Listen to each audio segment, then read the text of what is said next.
तो बच्चों हमने अभी तक ये पढ़ा है क्रिस्टल फील्ड थ्योरी में, आज दूसरा पार्ट है कि जब लिगेंड्स अप्रोच करते हैं, मतलब आते हैं सेंट्रल मेटल एटम के पास, चैप्टर का नाम याद है ना, कोऑर्डिनेशन कंपाउंड्स। कोऑर्डिनेशन कंपाउंड्स में ये सेंट्रल मेटल एटम होता है और इस सेंट्रल मेटल एटम के साथ कुछ लिगेंड जुड़े होते हैं, ठीक है। अब ये जो सेंट्रल मेटल एटम है इसमें अपने क्या होते हैं, डी ऑर्बिटल्स होते हैं। तो वही कहानी हमारी चल रही है, ये हैं डी ऑर्बिटल्स। और जब लिगेंड सेंट्रल मेटल एटम से कनेक्ट होते हैं तो सेंट्रल मेटल एटम के जो डी ऑर्बिटल हैं वो डी ऑर्बिटल क्या हो जाते हैं, वो हो जाते हैं स्प्लिट, यानी कि दो फ्रैगमेंट में डिवाइड हो जाएंगे।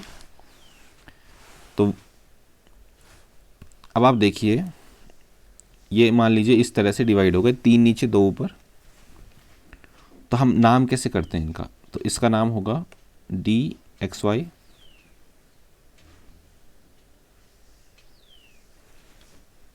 फिर उसके बाद होगा DYZ,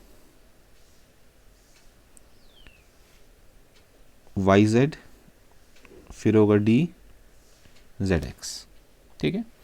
फिर उसके बाद ये जो ऊपर हैं इसको कहते हैं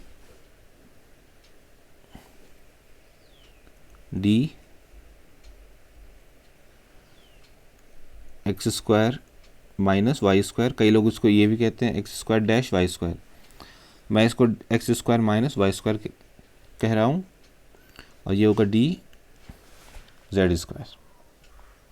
तो ये नाम आपको याद रखना है, इसका नाम DXY, इसका DYZ, इसका DZX, इसका X² माइनस Y², इसका DZ²। अब ये तो गया इनका इंडिविजुअल नाम। अब इस पूरे सेट का नाम, इस पूरे सेट को कहते हैं T2G,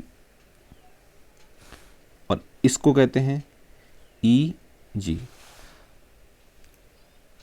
बहुत नई चीज़ है, इसको कहते हैं T2G, इसको कहते हैं EG। इन दोनों को कंप्लीट हम EG कहेंगे और इसको कंप्लीट हम T2G कहेंगे। अब इंडिविजुअल की बात करें तो इसको ये ऐसे ऐसे इनका नाम है, ठीक है। तो ये हो गया EG, ये हो गया T2G। तो यहाँ ऊपर से नीचे तक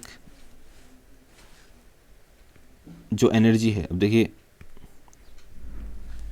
इसको कहते हैं लोअर एनर्जी लेवल, इसको कहेंगे हायर एनर्जी लेवल। तो दोनों में एनर्जी का डिफरेंस है, इसकी एनर्जी अलग है, इसकी एनर्जी अलग है, और दोनों की जो एनर्जी का डिफरेंस होता है उसको कहते हैं एनर्जी गैप। ये जो आप खाई देख रहे हो इसको कहते हैं एनर्जी गैप, और इसको दिखाते हैं ट्रायंगल से, ट्रायंगल और उसके पाँव पे O। अब O क्या दिखाता है वो मैं आपको DNF ब्लॉक में बताऊंगा O क्या है। तो O यहाँ पे हल्का सा आपको आइडिया देते हैं, O मतलब है ऑक्टाहेड्रल। आपको समझ में आया? तो ये था डिफरेंस इन दोनों के बीच कि भाई ऊपर से नीचे तक जो एनर्जी गैप है उसको डेल्टा O से हमने दिखाया है। देखिए डेल्टा O में, चलो मैं बताता हूँ, यहाँ पे जब ये इस तरह से टूटेगा कि 3 नीचे और 2 ऊपर, तब यहाँ पे O आएगा। अगर जो यहाँ पे 3 ऊपर और 2 नीचे होता तब T आता, तब टेट्राहेड्रल उसको कहा जाता, डेल्टा T होता। जब 2 ऊपर और 3 नीचे तो उसको कहेंगे डेल्टा O, वो भी हम डिटेल में देखेंगे। आई थिंक आपको क्लियर हो गया होगा। क्वेश्चन वगैरह पूछ लिया करो, व्हाट्सएप ग्रुप है, कभी भी कुछ या पर्सनल मैसेज आप भेज सकते हो। कोई भी आपको प्रॉब्लम आती है आप पूछ सकते हो बेझिझक। अब हम इसको और आगे इसमें और डिटेल की बातें देखते हैं।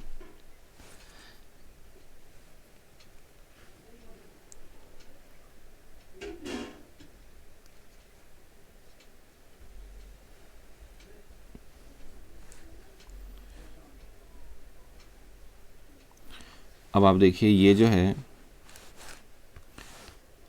ये 2 फ्रैगमेंट में टूटा,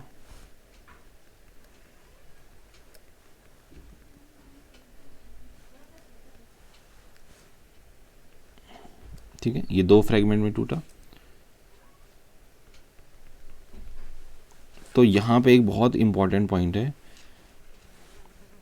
यहाँ से यहाँ तक का जो डिस्टेंस है उसको कहते हैं, या जो एनर्जी डिफरेंस है 3/5 डेल्टा ओ, और यहाँ से यहाँ तक जो एनर्जी का डिफरेंस है उसको कहते हैं 2/5 डेल्टा ओ। तो ये यहाँ पे हो गया एनर्जी का डिफरेंस, और इसको हम कहते हैं, this is called splitting of d orbitals in tetrahedral,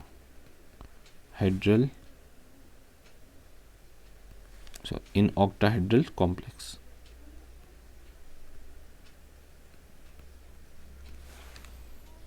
ठीक है,